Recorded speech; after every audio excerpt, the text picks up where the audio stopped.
I was told to keep my comments to around 10 minutes. So what I would do is talk and engage you in a dialogue versus a slide presentation. I think that what I think it will do is help you understand the Army Research Laboratory as an enterprise.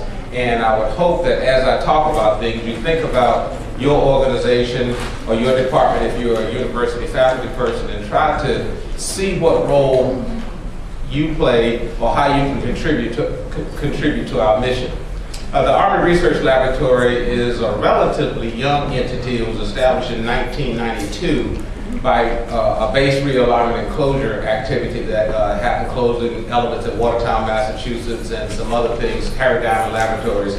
And they consolidated several different laboratories into what we now call the Army Research Lab. We are a civilian organization.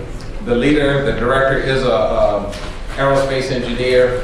We are a physical sciences entity, but our involvement with the biological sciences is evolving because of a lot of biotech applications and activities that are taking place. And we're comprised of about 2,000 individuals, of which 1,500 are technical personnel.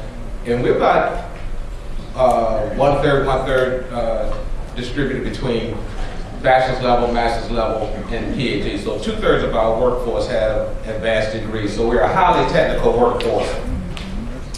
We are comprised of 6 different laboratories, and the name will kind of tell you what we do and how we do it. Our sensors and electron devices organization, they do a lot of power work. Sensors, as I mentioned, acoustic, electromagnetic, and infrared.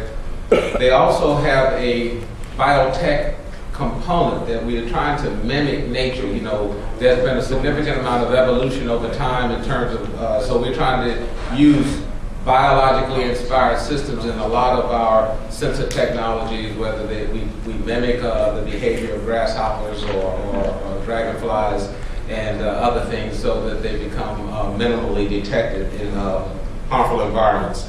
We have a human research and engineering. So those of you who are in the social sciences, this is an area that you may potentially be involved with our organization.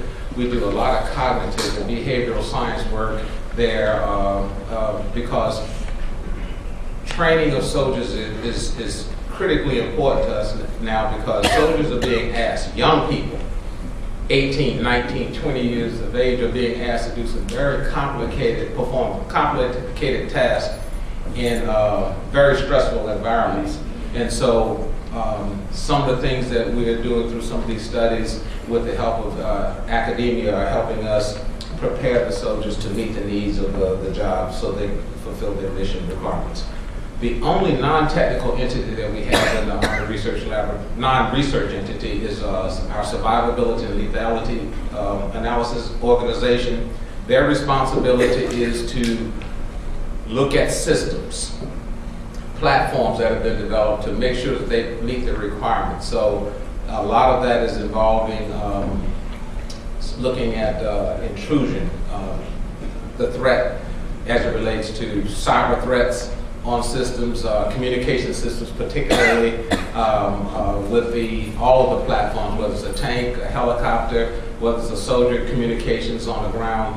So they do a lot of analysis there. That organization is located between Aberdeen Proving Grounds and White Sands Missile Range. Weapons and Materials, Aberdeen Proving Grounds, that organization does, as the name implies, a lot of material applications. So the departments here that have an emphasis in polymer ceramics, your chemistry, some of your physics department applications can apply here.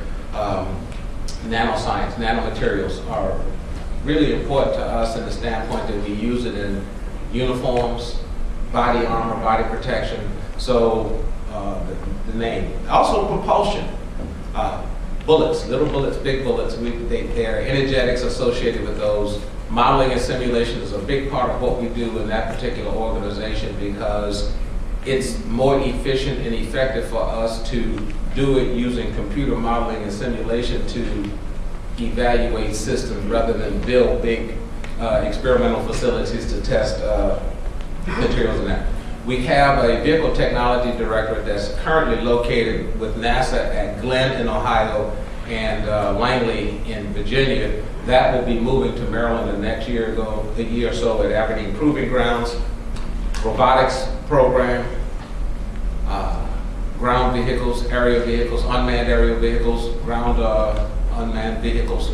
So that program will be there. Rotorcraft research and design. So those of you who have the capability and the capacity to complement research in those areas, I certainly would invite you to engage in dialogue with us.